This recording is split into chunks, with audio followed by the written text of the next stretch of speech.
The Stanford prison experiment was conducted in August of 1971. 24 male students were divided equally into the roles of prisoner and guard, the guards told to maintain law and order and ensure no escape.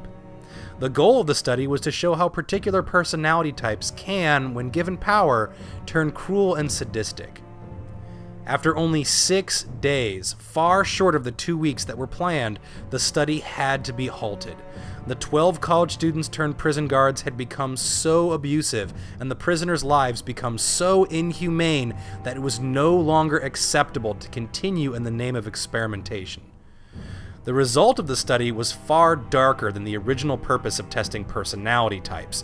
In fact, the study showed that regardless of personality, it was the situation itself that prompted 12 college students of various composure to become tyrants. As I was playing Papers, Please, the fantastic new indie title available on Steam for only $9.99, the Stanford prison experiment kept coming up in my mind.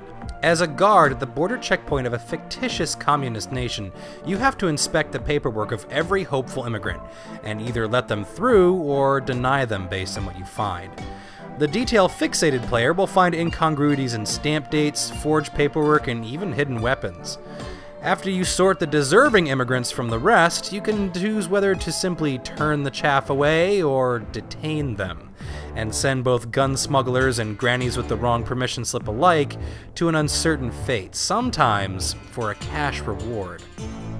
The more you're stuck in your little booth, the more you get attached to it. People bring things in you can put on your walls, you start to get to know the staff that work in the area, and all the little pixelated people started to brim with life.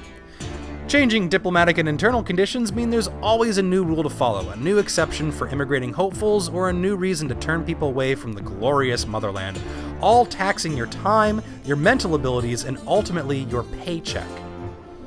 The pay you make goes straight to your struggling family stuck in substandard housing.